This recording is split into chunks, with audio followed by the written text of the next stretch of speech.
ಮುಖನ ಈ ಕಡೆ ತಿರುಗಿಸಿ ಮತ್ತೆ ಒಂದು 5 ಬ್ರೀತಿಂಗ್ ಹಾಗೆ ಮಾಡಿ.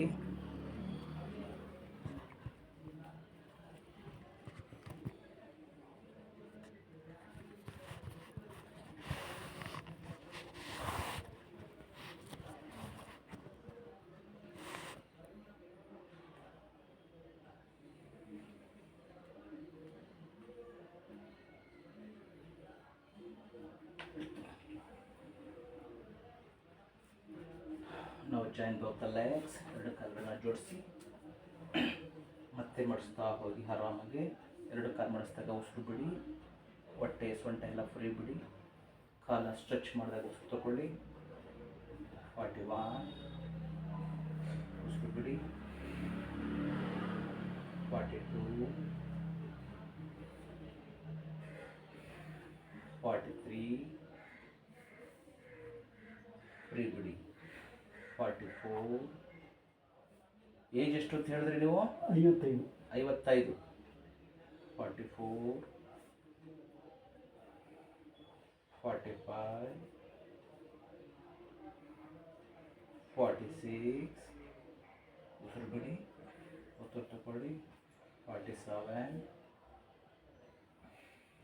48, 49. ಬೆಳಗ್ಗೆ ತಿಂಡಿ ಎಷ್ಟು ತಿಂದ್ರಿ? 9. 50, 51, 52, 53, 54, 55, 56. ಎರಡು ಕಾಲುಗಳಿಗೆ ಬ್ಲಡ್ ಸರ್ಕ್ಯುಲೇಷನ್ ಕರೆಕ್ಟಾಗಿ ಆಗ್ತದೆ. ನರಗಳ ವೀಕ್ನೆಸ್ ಸರಿ ಹೋಗ್ತದೆ, ಸೊಂಟದನ್ನು ಹೋಗ್ತದೆ. Disc bulging, disc slip, hip joint pain. So ನೀವು ಬಿಸಿಲಲ್ಲಿ ಕೂತ್ಕೋಬೇಕು ಡೈಲಿ 1 ಅವರು. ಸೊ ಕ್ಯಾಲ್ಸಿಯಂ ಡೆಫಿಷಿಯನ್ಸಿ ಇದ್ದು, so arthritis, rheumatoid arthritis, so bone density ಕಡಿಮೆ ಇದ್ರೂ ಕೂಡ ಸೊಂಟದಲ್ಲಿ ಹಿಪ್ ಜಾಯಿಂಟ್ಗಳಲ್ಲಿ ಪೇನ್ ಬರ್ತದೆ. ಸೊ ಬೆಳಗ್ಗೆ ಸಾಯಂಕಾಲ ಆದಷ್ಟು ಬಿಸಿಲಲ್ಲಿ ಕೂತ್ಕೊಳ್ಳಿ. ಸೊ ಇವಾಗ ನಿಮ್ಗೆ ಏನು ಹೇಳ್ಕೊಡ್ತಾ ಇದ್ದೀನಿ ಯೋಗಗಳು, ಇದನ್ನು ಡೈಲಿ ಖಾಲಿ ಹೊಟ್ಟೆನಲ್ಲಿ ಪ್ರಾಕ್ಟೀಸ್ ಮಾಡಿ. ಸೊ ನಿಮಗೆ ಹ್ಯೂಮನ್ ಬಾಡಿನಲ್ಲಿರುವಂತಹ 90 ಆರ್ಗನ್ಸ್ಗಳು, ಎಕ್ಸ್ಪೆಷಲಿ ನಿಮಗೆ large intestine, small intestines, liver, 2 ಕಿಡ್ನಿಗಳು, ಪ್ಯಾಂಕ್ರಿಯಾಸು, ಅಡ್ರಿನಲ್ ಗ್ಲ್ಯಾಂಡು, ಸೊ ಇದೆಲ್ಲ ಆ್ಯಕ್ಟಿವ್ ಆಗ್ತದೆ.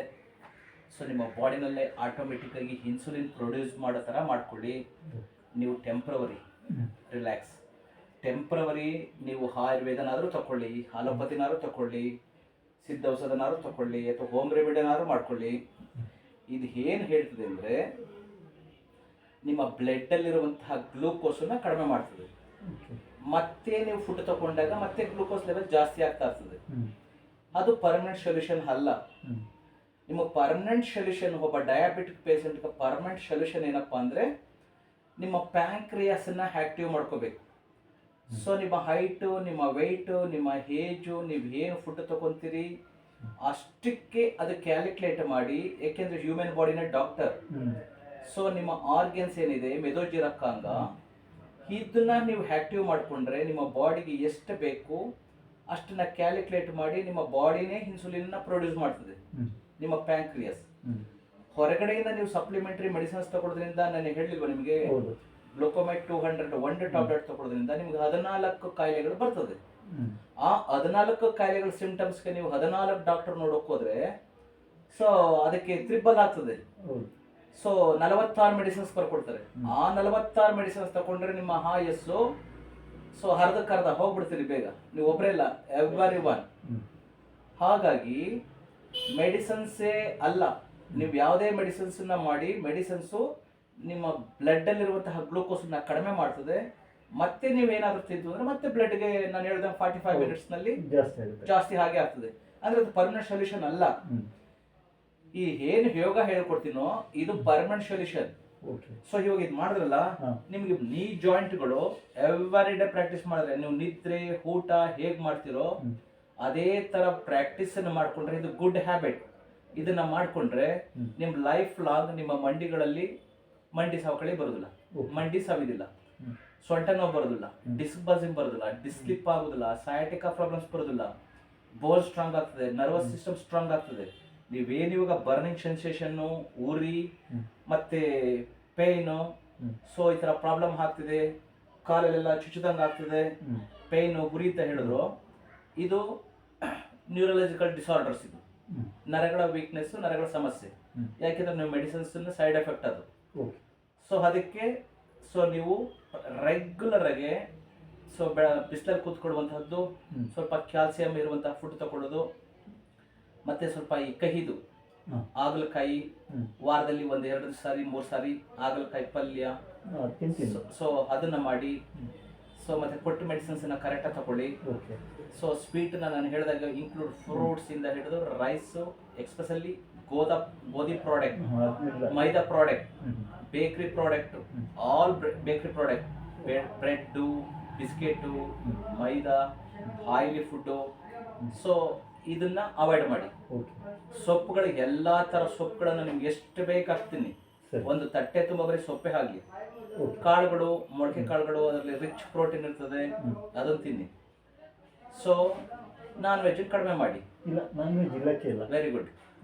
ಸೊ ರಾಗಿ ಅಂದ್ರೆ ಅದನ್ನ ನೀವು ಒಟ್ಟಲ್ಲಿ ತೆಗಿಬಾರದು, ಹಾಗೇನೆ ತಿನ್ಬೇಕು. ಸೊ ನಮ್ಮ ಮನೆಯ ತೋರಿಸ್ತೀನಿ ನಾವು ಇಟ್ಟಿರೋದನ್ನ.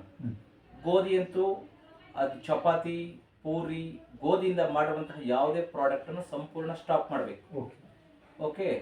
ಸಾಮೆ, ನವಣೆ, ಆರ್ಕ, ಊದ್ಲು, ಕೊರ್ಲೆ ಒಂದೊಂದು ಕೆಜಿ ತಗೊಂಡ್ ಬಂದ್ರೆ ನಿಮ್ಗೆ ಇಡೀ ತಿಂಗಳೆಲ್ಲ ಆಗ್ತದೆ. ಅದ್ರ ಜೊತೆ ಸ್ವಲ್ಪ ರಾಗಿ ಮಾಡ್ಕೊಂಡ್ರೆ. ರೈಸ್ ತಿನ್ಲೇಬೇಕಾ? ನಿಮ್ಗೆ ಬ್ರೌನ್ ರೈಸ್ ಅಂತ ಬರ್ತದೆ ಮೇಲ್ಗಡೆ, ಅದನ್ನ ಒಟ್ಟು ತೆಗೆದಿರಬಾರ್ದು, ಅಂದ್ರೆ ವಿತೌಟ್ ಪಾಲಿಸ್ ಇಲ್ದಿರೋ ರೈಸ್ ಅನ್ನ. ಸೊ ನಿಮ್ಗೆ ಹ್ಯಾಬಿಟ್ ತಿನ್ಲೇಬೇಕು ಅಂತ ಇದ್ರೆ ಒಂದು ಸ್ವಲ್ಪ ತಿನ್ನಿ. ನಾವು ಊರಲ್ಲೆಲ್ಲ ಮಾಡ್ತಿದ್ವಿ, 2 ಮುದ್ದೆ ತಿಂದು ಮೇಲ್ಗಡೆ ಇಷ್ಟೇಷ್ಟು ಅನ್ನ ತಿಂತಾ ಇದ್ವಿ. ಆ ಸಿಸ್ಟಮ್ಸ್ ಫಾಲೋ ಮಾಡಿ. ಓಕೆ. ಸೊ ಅದ್ರ ಜೊತೆಗೆ ಯೋಗ ರೆಗ್ಯುಲರ್ ಆಗಿ ಪ್ರಾಕ್ಟೀಸ್ ಮಾಡಬೇಕು. ನಾನು ಕೊಟ್ಟ ಮೆಡಿಸಿನ್ಸ್ ಕರೆಕ್ಟಾಗಿ ತಗೊಳ್ಳಿ. So it's very very very important. ನಿಮ್ಮ ಮೇದೋಜೀರಕಾಂಗ ಅಥವಾ ನಿಮ್ಮ ಎಲ್ಲ ಆರ್ಗನ್ಗಳು ಆಕ್ಟಿವ್ ಆಗಬೇಕು, ಸ್ಟ್ರಾಂಗ್ ಆಗಬೇಕು, ಸ್ಟ್ರೆಂತ್ ಆಗಬೇಕು. ನೀವು ಮೆಂಟಲಿ ಫಿಸಿಕಲಿ ಸ್ಟ್ರಾಂಗ್ ಆಗಬೇಕು ಅಂದ್ರೆ ನೀವು ಸಂಪೂರ್ಣವಾಗಿ ಯೋಗನ ನೀವು ಅಡಿಟ್ ಮಾಡ್ಕೊಬಿಡ್ಬೇಕು. ಆ ಥರ ಮಾಡ್ತು ಅಂದರೆ ನೀವು ಇವಾಗ 50 ಇರೋರು ನಿಮಗೆ ಇನ್ನು 30-40 ವಯಸ್ಸು ಜಾಸ್ತಿ ಆಗ್ತದೆ. ಇವಾಗ ನೀವು ಬೇಜಾರು ಮಾಡ್ಕೊಂಡ್ರೆ ಪರವಾಗಿಲ್ಲ. 55 ಇಯರ್ಸ್ನಲ್ಲಿ ಇವಾಗ ನಂದು ನಿಮ್ದು ಸೇಮ್ ಏಜ್. ನೀವು ಆ್ಯಕ್ಚುಲಿ ನಂತರ ಇರಬೇಕಾಯ್ತು. ಓಕೆ. ಬೆನ್ನ ಮೇಲೆ ಮಾಡಿ, ಹೊಟ್ಟೆ ಮೇಲೆ ಮಾಡಿ.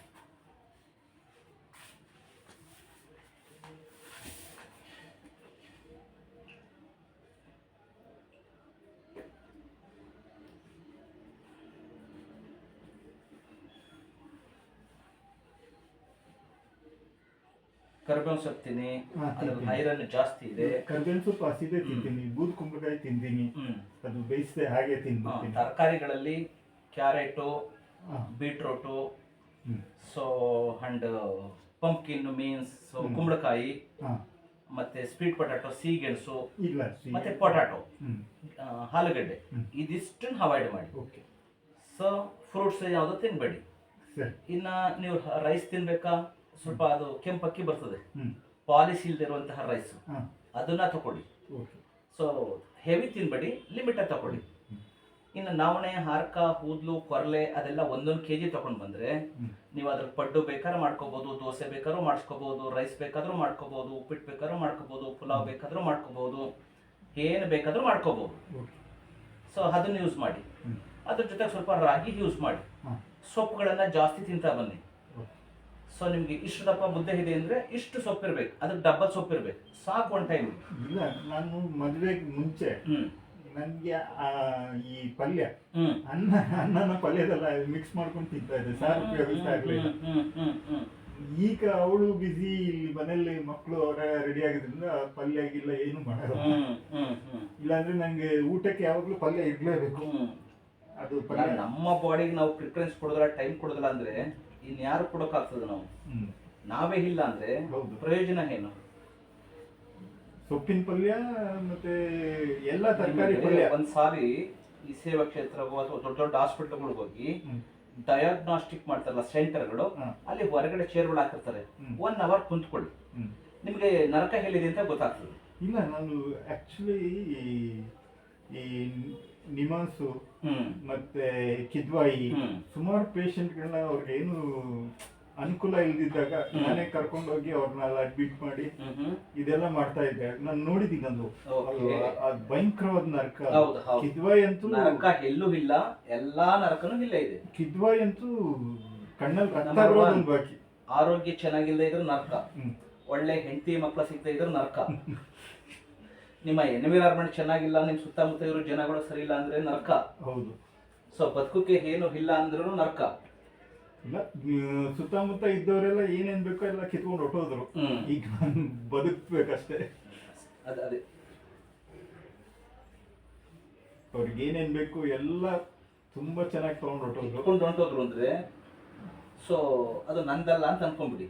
ಇಲ್ಲ, ಸಪೋಸ್ ನಿಮ್ದು ಹಾಗಿದ್ದು ಕೂಡ ಅವ್ರು ಕಿತ್ಕೊಂಡು ಹೋಗೋರೆ ಅಂದ್ರೆ ಅದಕ್ಕೆ ಮಲ್ಟಿಪ್ಲೈ ಸೇರಿಸಿ, ಬಡ್ಡಿ ಸಮೇತ ಸೇರಿಸಿ, ಸೊ ನಿಮ್ಗೆ ಅದು ವಾಪಸ್ ಬಂದೇ ಬರ್ತದೆ. ಈ ಜನ್ರಲ್ಲಿ ಬರದೇ ಇದ್ರು ಅವ್ರು ಮುಂದಿನ ಜನ್ಮದಾದ್ರೂ ತೀರಿಸಲೇಬೇಕು. ನಾನು ಒಂದು ಎಕ್ಸಾಂಪಲ್ ಕೊಡ್ತೀನಿ, ಕೇಳಿಸ್ಕೊಳ್ಳಿ. ಸೊ ನಮ್ಮ ತಾಯಿ ಇದ್ರು. ಸೊ ನಮ್ಮ ತಾಯಿ ಇದ್ದಾಗ ನಮ್ಮ ಮನೆಯವ್ರಿಗೆ ಹೇಳ್ತಿದ್ದೆ, ನಮ್ಮ ಮಿಸ್ಸಸ್ಗೆ, ಸೊ ಅತ್ತೆ ಸೇವೆ, ತಾಯಿ ಸೇವೆ ಇದೆಲ್ಲ ದೇವ್ರ ಸೇವೆ ಇದ್ದಂಗೆ, ಸ್ವಲ್ಪ ಸೇವೆ ಮಾಡಮ್ಮ, ಸೇವೆ ಮಾಡು ಅಂತಿದ್ರು. ಅವ್ರು ಸ್ವಲ್ಪ ನೆಗ್ಲೆಕ್ಟ್ ಮಾಡೋದು. ಅಯ್ಯೋ ನಿಮ್ಮ ಅಮ್ಮ ಚಾಡಿ ಹೇಳ್ತಾರೆ, 7 ಜನ ಮಕ್ಕಳು ಅಲ್ಲಿಂದ ಇಲ್ಲಿಗೆ ಹೋಗಿ ಹೇಳ್ತಾರೆ, ಇಲ್ಲಿಂದ ಅಲ್ಲಿಗೆ ಹೇಳ್ತಾರೆ, ಅವ್ರಿಗೆ ಎಷ್ಟೇ ಈ ಥರ ಮಾಡಿದ್ರು ಏನೂ ಮಾಡಲಿಲ್ಲ ಅಂತ ಹೇಳ್ತಾರೆ. ಸೊ ಮತ್ತೆ ಎಲ್ಲದನ್ನು ನಿಮ್ಮ ಥರ ಹೇಳೋದು, ಒಡವೆ ಗಿಡಬೆ ದುಡ್ಡು ಎಲ್ಲ ಅವ್ರು ಕೊಟ್ಕೊಂಡವ್ರೆ, ನಿಮ್ಗೆ ಏನೂ ಕೊಟ್ಟಿಲ್ಲ. ಸೊ ನನಗೂ ಏನೋ ನನ್ನ ಮಗಗಾಗಲಿ ನನ್ನ ಮಕ್ಳಿಗಾಗಲಿ ಯಾವತ್ತೂ ಏನೂ ಕೊಟ್ಟಿಲ್ಲ ನಿಮ್ಮಮ್ಮ ಅಂತೇಳಿ ಏನೋ ಅವ್ರದ್ದು ಸೈಕಾಲಜಿ, ಅವ್ರ ಮೆಂಟಾಲಿಟಿ. ಸೊ ಕೊಡ್ಲಿ ಬಿಡ್ಲಿ ನಮ್ಮ ಧರ್ಮದ ಮಾಡಬೇಕು ಮಾಡು ಅಂತ ಹೇಳ್ತಿದ್ದೆ, ಮಾಡಲಿಲ್ಲ. ಸೊ ನಮ್ಮ ಅಮ್ಮ ತೀರೋದ್ಮೇಲೆ ನೋಡಿ, ಇವಾಗ ನಮ್ಮ ಮಗ ತಗೊಬಂದು ಆ ನಾಯಿ ಮರಿ ಕಟ್ಕೊಂಡವ್ನೆ. ಇವಾಗ ಸೊ ನಾನು ಹೇಳ್ತೀನಿ, ನೋಡು ನಮ್ಮ ಅಮ್ಮ ಸೇವೆ ಮಾಡ್ಲಿಲ್ಲಲ್ಲ, ನಮ್ಮ ಅಮ್ಮನ ರೂಪದಲ್ಲಿ ಈಗ ನಾಯಿ ಮರಿ ಬಂದಿದೆ ನಮ್ಮಮ್ಮ ಸತ್ತೋದ್ಮೇಲೆ.